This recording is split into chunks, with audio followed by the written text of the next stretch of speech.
pieces. So when he's black, occasionally a bit vulnerable, some very controversial opening choices, as we've seen so far in the tournament. And the few times we have seen Magnus uncomfortable is when players attack him. So let's see if Arjun will do that. Here we go. This is game 1 in the final. Yeah, and it's the Reti opening. White bringing his knight out on the first move. Now, Black is just developing his bishop, very sensible. Black has occupied the center with pawns, but White is super flexible. White usually castles the king here or pushes a pawn forward in the center of the board. And yeah, I mean, there's plenty of ways this game could go. Magnus allows Black to fully occupy the center. Arjun says no, just bringing knights out. And it's crunch time now. How is Magnus going to continue with his pieces? Is he going to step his queen's pawn 2 squares forward, as we've seen him do before? Maybe just one step forward, or maybe he's actually going to pick up the c pawn and move that one 2 squares. Anything can happen.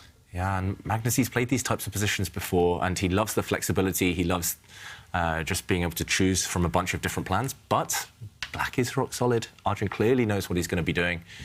And, yeah, it's hard to surprise the really well-prepared young Indian player. What do you predict, David, do you think? I don't know. It'll be a pawn push. I just don't know which one. And symmetrical position after this pawn push. And he did something very similar against Vincent Keimer. No, it was slightly different because the dark square bishop was... Magnus has had this position, I think, against Jordan van Foreest a few times on the tour, at least twice on the tour that I remember. And, yeah, Magnus just picking his poison. So had it a few times against Jordan van Foreest. Yeah, Magnus, and I remember one game was a very, very interesting draw, and I think Magnus might have won the other one. OK, he pushes a pawn just 1 square. Usually that pawn pushes 2 squares forward, but this is still well-known stuff. Arjun clearly has done his preparation. Black pushing a pawn. I really love what Black is doing, actually, with his last pawn push, just gaining space on the queen side. And meanwhile, Magnus developing pieces. It feels to me like Magnus wants to avoid that opening battle. That's a kind of mark of respect to his opponent. He doesn't want to get involved in any kind of pre-game opening preparation discussions. He just wants to play chess, essentially. Yeah. Just wants to get his pieces onto good squares. And checking the database, not too many games. And there have been 2 games, though, by former world champion Vladimir Kramnik. Oh. Yeah, David. How did you know that, David? Kramnik was famous not for this last bishop move by White, but the previous pawn move. Nobody ever played it. Everyone thought, it looks really unambitious. But Kramnik played it, and Kramnik is a trendsetter in the opening. I've also studied this type of thing from White and Black. I've played, well, too many games, more than I can remember, in this type of opening, not this exact position, but this... the start of the opening. And this last queen move looks a bit mysterious, but White's queen and dark square bishop have lined up. Yep, they have lined up, and no one has actually dared to do this before. So we are in new territory, and that always is very exciting because, yep, the queen and bishop have lined up, but it's very interesting to see what's going to happen next. So is this a novelty, then? Yeah. Oh. Yeah? Yeah, very good. I never know when we can call it novelty. Yeah. So, because do we only call them novelties later on when we realise it was a great move? Or can we call them novelties right away? No, we can call them novelties right away. I mean, it can be a terrible move in the opening, but that doesn't matter, because if no one has played it before, you get first dibs. A good novelty or a bad novelty, they're still novelties. Yeah. And, yeah, chess players, they really pride themselves on finding these new ideas that nobody in history has ever thought of before. I've had a few in my time, and I still look back at them with pride. So the novelty is the one Arjun just made, or was it Magnus? Magnus. Okay. Magnus's little queen move to the side. But I don't think it was a planned novelty. It's more like a spontaneous decision. Just maybe, just by the speed with which Arjun's been playing, Magnus wanted to throw him off balance. White's queen move now looks a bit odd. This white knight developing to the square in the centre blocks the white queen. So what could have been Magnus's plan with that novelty, then? Well, I think it's primarily to potentially exchange off dark square bishops. But I say potentially because it has to be done at the right time, because there's no point in doing it now. And the reason why I'm like, don't do it right now, is just because take a look at Black's dark square bishop. It's blocked up. It's got pieces in the way. Yeah, so it looks like the queen and bishop are lining up, so you could initiate this trade, but as Jovanka says, it doesn't look too impressive. Instead, pushing this pawn forward is another secondary idea behind the queen stepping to the square. Ideally, the queen doesn't want to get in the way of her rooks. Looks a bit clumsy, but she does support this pawn push. And yeah, this pawn structure now, it's reminiscent of a queen's gambit. White having 2 pawns in the center, black just solidifying. It's like a Slav type of defense. And usually white is the one who holds the key. White can decide when to capture or when to push forward. Black doesn't really want to capture himself in the current position, for example, now, because the white queen will spring forward and white has extra space due to this pawn in the center. So very tense right now. White has the bishop pair. White has slightly more space, as we mentioned, but black is rock solid. And I wouldn't be surprised to see Erigaisi maybe push this pawn forward, gain a bit of space on this flank. Black is slightly cramped. Maybe the black knight can jump into the center at some point. Often black just pushes this pawn to create kind of a triangle formation in the center. Lots of options. Looks good. I've also seen, maybe not in this exact position, but I also seen black move the knight over to the b6 square just to ask white, what are you going to do? Are you going to capture pawns? Are you going to push forward? Just to determine the pawn structure. Yeah, so that one might appear later as well. And okay, he uses the queen on this square. Also very active. And white needs to somehow get these rooks into the game. To be honest, I slightly prefer white's position just because long-term bishop pair, if it does ever open up, there we go, one of the white rooks does centralize. Yeah, if it ever opens up, Magnus, with his great air quality that we see in front of us, he will be the favorite. But yeah, still early days. Yeah, early days, but a lot of excitement. I'm super enthusiastic about this particular matchup, youth against old, although it's not really old, it's like Magnus Carlsen, the champ. But anyway, we love it here when everyone at home joins in the fun and joins in the excitement. So please share with us your thoughts, send us your pictures, your photos, your questions, and you can do all this by tweeting us using the hashtag ChessChamps. We'll try and feature them on the show. Yeah. It's going to be so much fun. We love your questions, especially. Yeah. I love it when the viewers get very creative and send us their funny pictures. Absolutely. I still giggle when I remember that competition about Simon. Yeah, a picture to impress Simon Howell. Yes. I said Simon Howell again. What's wrong today? If me and Simon ever have babies, Simon Howell.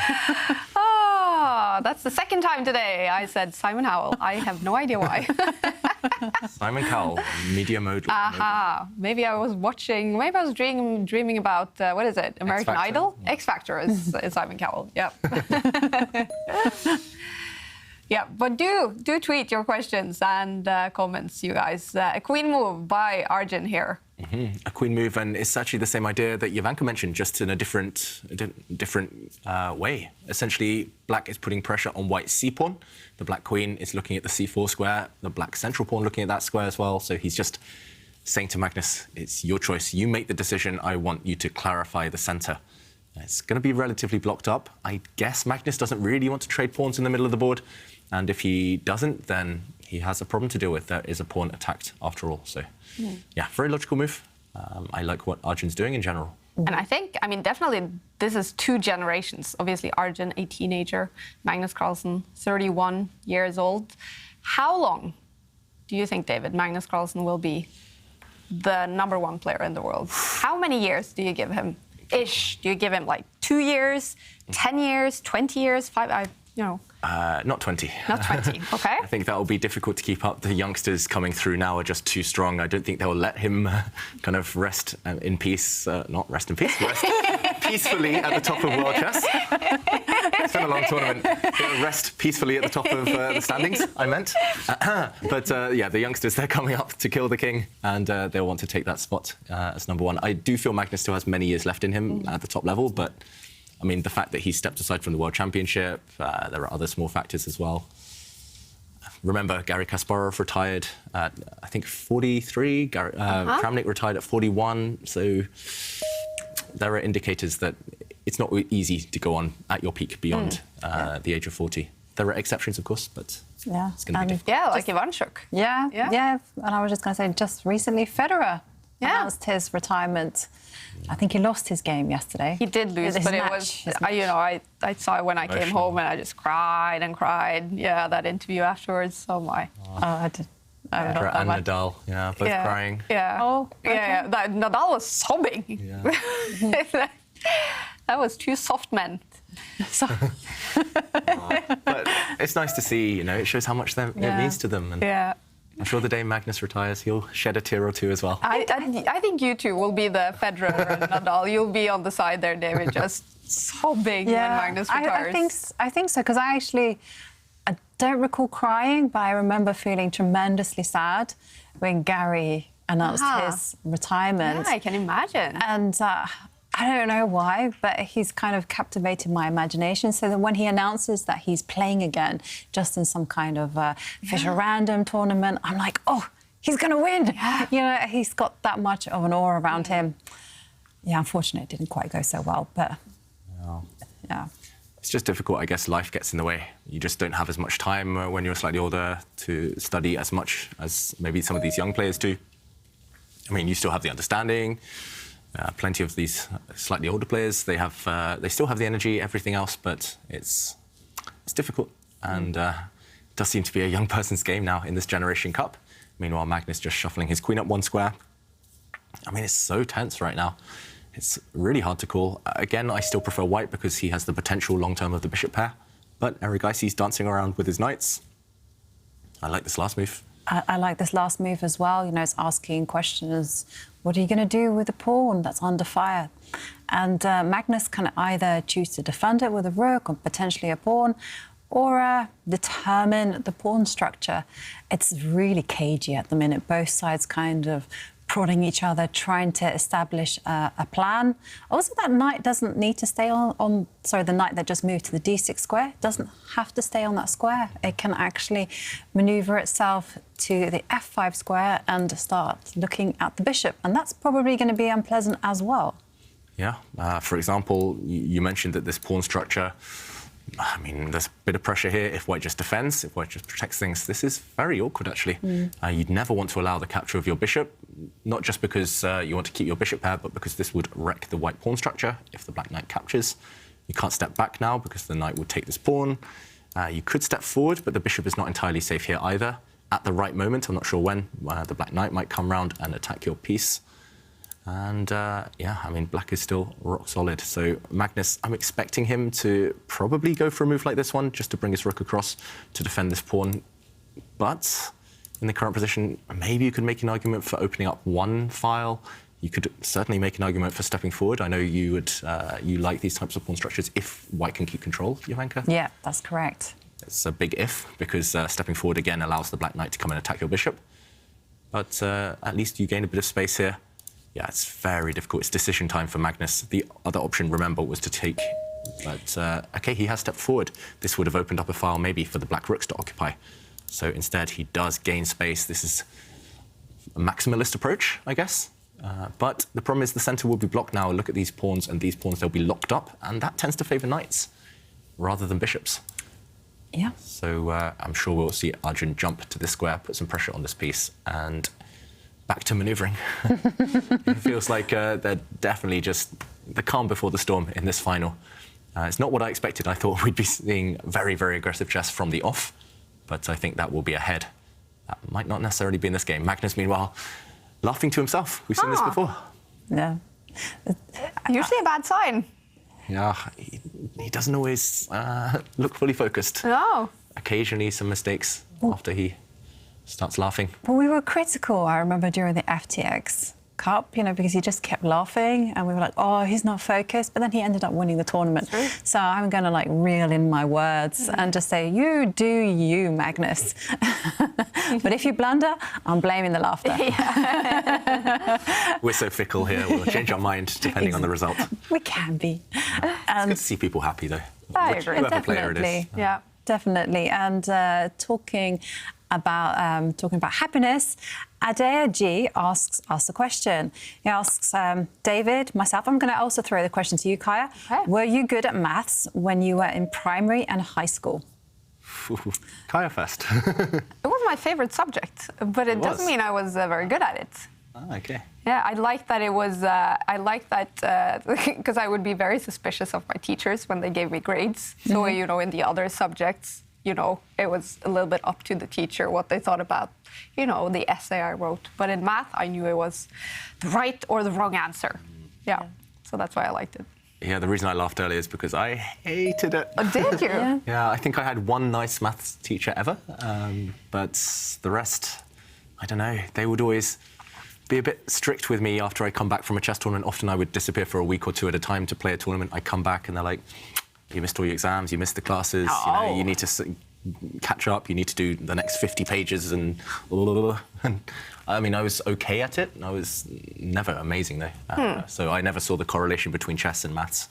Huh. It just felt like a chore to me. I never really understood why I would need certain equations to survive in life. Yeah. I think that's right, though. Yeah. Well, I wasn't. I was good in primary school because it was mainly about memorization. Everyone can do that, so I was good at that part. When it came to the high school part, no, I was terrible. Like it. But having said that, I did do some work in my house that involved us sitting down and using the pi formula. Ah, finally it came in handy. Well, I didn't remember. I had to Google it, and it didn't even occur to me until we sat there and like, oh my goodness me! Like 20 minutes later, we can use pi to work this out. So yeah, there are some uses. How many decimal points of pi do you know? I can Just only 3. do 2. Oh, you can 3. No, just 3.14. That's Yeah, it. And yeah. then 3.142 something. Ah, interesting. Yeah, impressive. But meanwhile, the game's still locked up. We mentioned that Magnus closed the pawn structure. And, OK, the black knight didn't go to the square we expected, but Arjun has solidified the black knight on this queen side by pushing a pawn further down the board. So gaining some space. I'm really not sure what black's doing with his queen, with his knight, but they look nice and pretty for now. It's just whether Magnus can create any play maybe on the other side. There we go. Tempting fate, just on the other side of the board. This is actually very logical in strategy terms. The black queen is far, far away from her king. She can't really ever jump over to the defense, so why not attack on this right half of the board? Yeah, what do you think, Ivanka? it's a pawn push. You I love it. approve. I love it. Take as much space as you possibly can. But remember, I love that phrase, David. I'm going to use it. With great space comes great responsibility. Because, you know, there are certain squares that White has given up, chiefly the e4 square. So as long as Magnus controls that and has the ability to protect his king, I'm a big fan of what Magnus is doing. Yeah, this is a big hole in Magnus's position, but for now it's guarded by the bishop. If the black knight could jump in safely, it would be a bit scary. And yeah, like you say, Ivanka, at the moment, OK, Magnus with his pawn push, he's clearly going for the black king. He's going to throw lots of pawns forward, but yeah, the downside, this white king is a bit airy. It definitely feels to me like Arjun needs to be doing something with this queen, with this knight. He can't just leave them there forever on the wrong flank because they're not going anywhere. And does that mean at some point he prepares pushing this pawn? I don't think you can do it yet. You want to break down White's pawn chain, especially the head of the pawn chain, clamping down on the black position. You want to kind of play this move, but the pawn next to it might fall. So could you prepare this move, perhaps? Could you start rerouting this knight back somewhere? I'm not really sure exactly where it's going. I just don't see how to get the queen in the game. And OK, Arjun first pushes forward. I'm expecting Magnus to lock up this side of the board. You never really want to take this pawn and give the black queen a reason to be excited. So, yeah, I'm expecting Magnus to step forward one square, maybe two squares. Not sure which one appeals to you, Ivanka. I think moving at one square. Two squares might allow the black queen to sneak in here, offering a queen exchange. I don't think White wants to exchange queens. The more pieces that disappear, the more that responsibility of the space might become a burden. OK, he does push forward one square. Logical. And the move that I was considering here for Black was actually to step the queen one square forward. And with the same idea of actually just trading off queens. I feel that White's potential attack on the right side is going to be a bit dangerous. So trade off queens, follow my motto. But instead, Erigaisi just centralised his rook. Yeah, I guess maybe there was a small threat of White pushing this pawn forward. If the black rook wasn't here, then the black knight would not be able to use this square. Now it is possible. For example, if the knight is attacked, the black knight can retreat safely. Otherwise, the black knight would have been lacking any good squares. So it makes some sense what he's done, but I prefer your move as well, Ivanka, if it was possible. Clock times, Magnus is actually 2 minutes down on the clock. Erigaisi with a lead there. And this pawn structure looks nice for White visually, but actually you've lost control over lots of light squares, so I'm not sure Magnus will want to commit yet to pushing all his pawns to dark squares. Will we see this pawn push forward? Maybe even this pawn push forward? Will the white rooks start to improve? This one is probably the worst piece in the board. So you could make an argument for stepping this white rook forward somewhere, I'm not sure where, and then swinging the other one across. Or, OK, it's the worst piece, so he improves it to a different square. He just brings it across. The move that I was attracted to, it can still be done, is actually sliding the bishop 1 square forward, the light squared, and then the king stepping up and swinging the rooks over in honour of our good friend Simon. Oh, Simon would love this, Jovanka. We're missing him here in the studio today, but he would be proud. Slide the rook across and then push Harry the h-pawn up the board and go for the black king. But yeah, Magnus didn't go for that one, and instead, in the current position, we see the black knight drop back. Again, Arjun's doing everything right. He's cramped, lacking space for black, so he's trying to trade off pieces. Yeah, only one piece so far has left the board. Yeah. One set of knights, well, one knight for white, one bishop for black. That, I mean, that just increases the kind of tense nature of the position. The more we continue with this. And OK, he steps the other bishop back. This is a clear indicator that Magnus wants to step the white e-pawn forward 2 squares and just blow open the position. He just wants to push all the pawns forward, and it makes sense. He has the bishop pair. All right, a bishop pair. And we are missing Simon in the studio, but he's enjoying himself at the good night. And is the watch party started, Simon? Do you have some Magnus fan there with you? Certainly do, and I'm going to say a quick cheers, first of all. So we got lots of people here. We can see just like watching the chess. We got you on the screen, which is obviously a little bit strange. And people have certainly come down here just to watch the chess. And let's see if we can ask someone about who they think's going to win, right? So we're in a lovely good night. We've got 2 lovely people playing chess here. Hi to both of you. And I know you came down to watch the chess. So first of all, who do you think's going to win? Magnus, of course. Of course. Are you Norwegian by any chance? No. You're not Norwegian? No. Oh, where are you from? From the US. From the US? OK, and you're supporting Magnus? Yes. OK. That's awesome. Yeah. And who do you think's going to win? Also Magnus, yeah. OK, so you're both big Magnus fans, right? So. Yes. Oh, he's got it for sure. And who's winning this game? I'd say him. You say him. OK, OK. So maybe more beer. If you have more beer, you've got to level the playing field a little bit there. OK, well, thank you very much. That's awesome. So the watch party has started. We've got the room here. Still lots of action going on. So if you're around, come down, enjoy the fun, have some beer, watch the match. And yeah, I'm enjoying myself here as well, as you can probably tell. Yeah. Oh, very enjoyable. Thank you, Simon. Even people from the US down at the good night to follow this first day in the final. Best out of 4 rapid games, either a winner or they can, of course, also tie this first match. The second match will be played tomorrow. Again, 4 rapid games to decide the second match as well. And if they are tied after these 2 matches, then Blitz tie breaks. The bar is over to Magnus' side in this first game. Does this look like a game that will end up with a winner, or is it too early to say because so many pieces on the board? Yeah, it's too early. We're very far from a draw, which is good news. Lots of fight ahead. One aspect we haven't mentioned so far is the clock.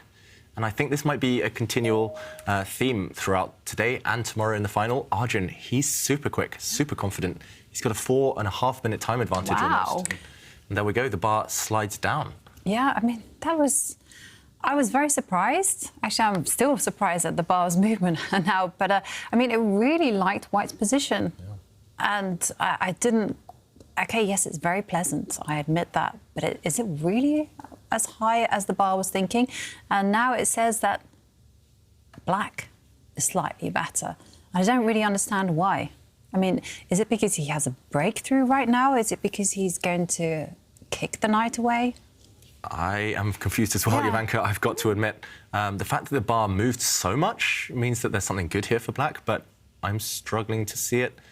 So there is a threat on the board. Maybe we can try to get to the bottom of this mystery. There is a threat of bishop takes rook. This is very natural by white. To me, this was maybe one of the first things I would have looked at as well. In every position, we want to look for forcing moves, checks, captures and threats. This is a big threat. The rook can't move. The rook here is tied down defending its knight. Therefore, either you have to block this attack somehow. There's only 2 or 3 ways to do that. Or you have to kind of counterattack somehow. I don't see any counterattacks if you move your knight out and take the white knight. Maybe First of all, white could just recapture back on this square with a pawn, say, for example, this way. But maybe white can get away with taking the black rook. It gets a bit complicated around here. The knight could move back, the white bishop is attacked, it would retreat, and now this pawn in the center would fall. But, OK, Arjun pushes this pawn. Another move potentially on the radar was this pawn push. Yeah, I was looking at that. I thought I was asking too much. Yeah, I mean, this is very difficult. Without the evaluation bar, I don't think anyone would even consider this move. The whole idea would be that if white takes with this pawn, suddenly the knight is loose in the middle of the board. There would have been an exchange here, and white's pawn structure is ruined. Doubled pawns, just everything weak. And the other idea, I guess, was after bishop takes, there would have been a pawn push hitting two pieces, and still super complicated. We can't blame Arjun for playing the safe move, but the evaluation bar goes up again for white. So maybe a small missed opportunity for him. Pushing this pawn, and white retreats. This is instructive for Magnus. No exchanges, because after the retreat, black's piece is far more passive than white's piece. I think that's a good thing to remember for everyone at home. Don't go for exchanges unless they're forced or if they improve your position, if your piece is worse than your opponent's piece. And here it's clear that white's knight is better than black's. OK, Magnus pushes forward one square. I was expecting him to maybe try and push forward two squares, open it up, but he's happy to step forward. Maybe one idea is to retreat the bishop with a pin on this diagonal, or maybe even to line it up with the white queen on this diagonal. OK, meanwhile, Erigaisi pushing his queen forward, and Magnus does indeed retreat his bishop. It's very tense. Who do you prefer here, Jovanka? Magnus's position, I mean, it looks overwhelming, actually, because I'm looking at the black knight on b5, and it's completely misplaced. And his position is so crammed. It feels like Magnus is in suffocation mode. He's that python wrapping around the victim, squeezing him from space. I mean, also, I love this little bishop move that he's made, because it allows the queen to swing all the way over to the right side if needed. Yeah. And here it comes. Operation grab as many squares as possible is on the board. Yeah. I mean, what are you going to do? You have to step up with that pawn. You can't take that pawn. You have to try and block things as black, but then the black knights... Normally, knights love blocked positions, right? But black's knights are just terrible right now. They're on poor circuits. They can't really go anywhere. OK, he tries to improve this knight, but it did just come from the square 3 moves ago. Yeah, it feels like Erigaisi's just playing a bit too passive. Maybe it's just the nerves of a first major final on the tour. He's played big tournaments before, but when has he ever played a kind of 2-day match against the world champion? Yeah. First time ever. And, OK, an exchange of pawns. And I'm expecting Magnus not to trade off pieces. That consistent kind of theme over the last few moves is keeping the tension, trying to play for the maximum. Maybe this white bishop on the edge of the board will come the whole way back, gain time against the black queen on the other side. I think the same. I think he's either going to do that, or he's perhaps going to swing the queen across to the right and say, well, if the trade is happening, it's on my terms. Yep, white's queen can be improved.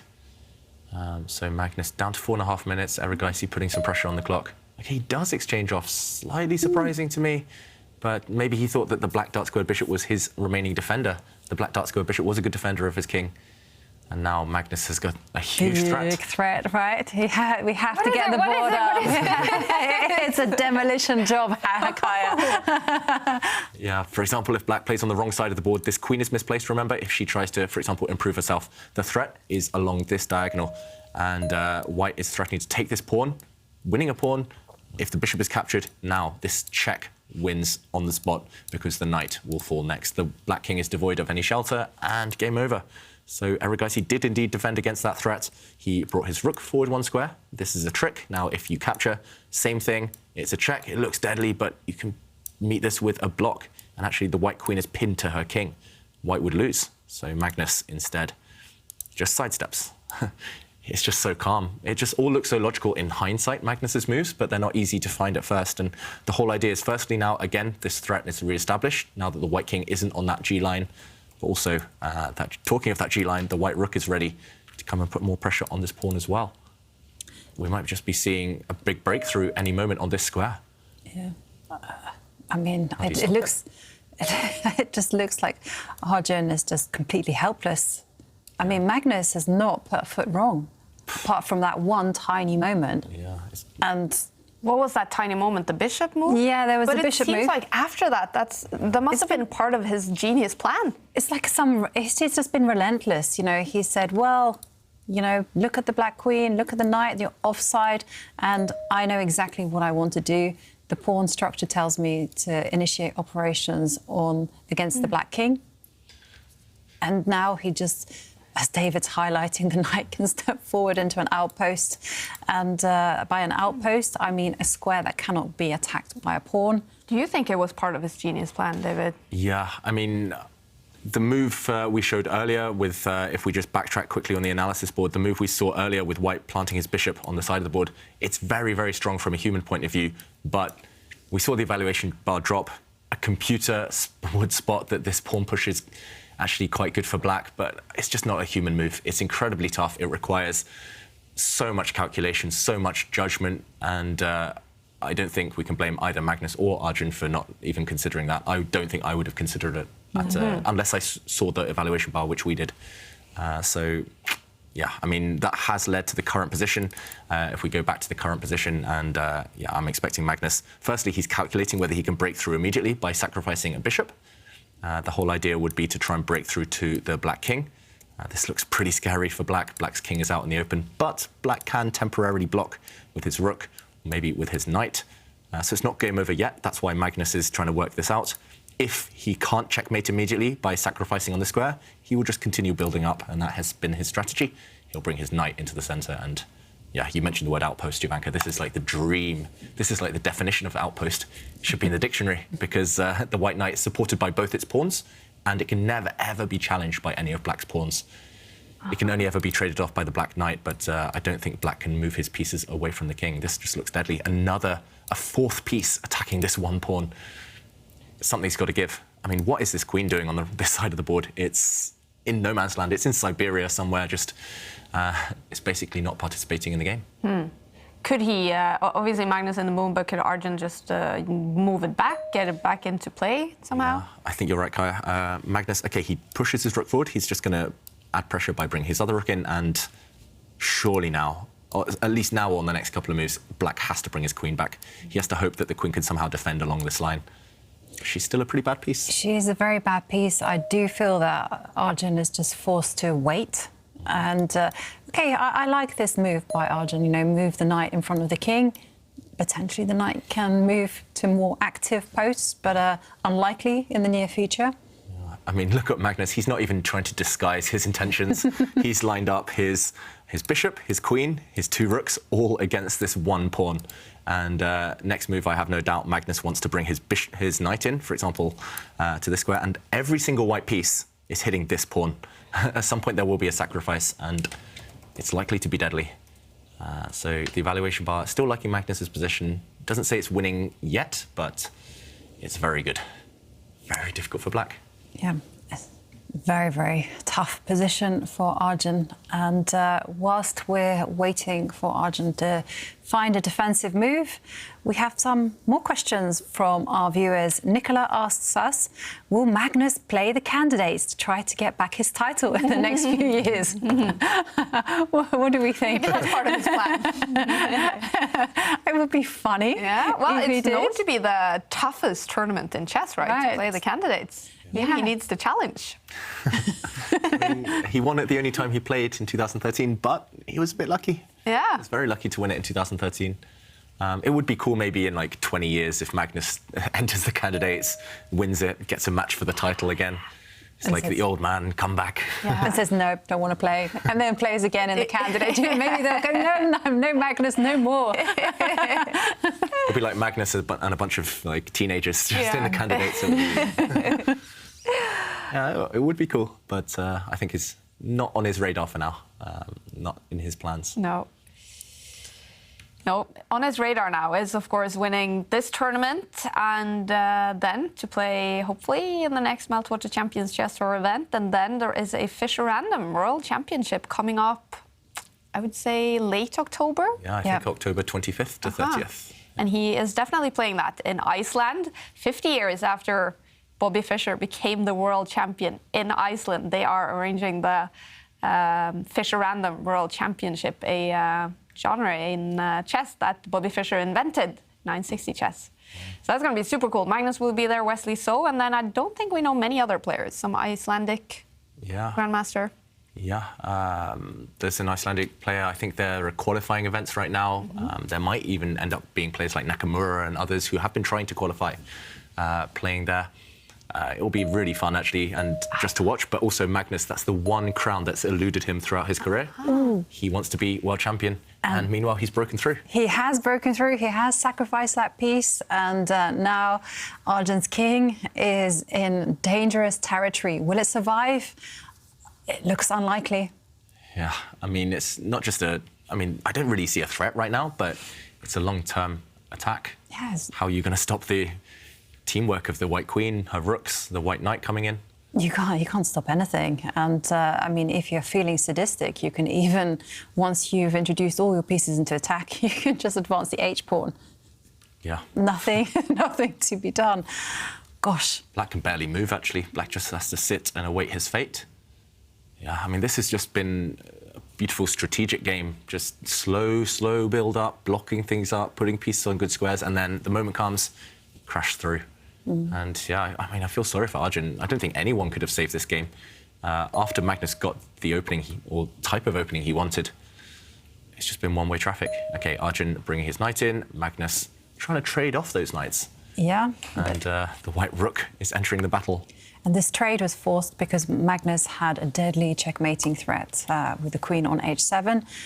And still, Arjun, although he's traded, he's still completely tied down. He doesn't have a single active move.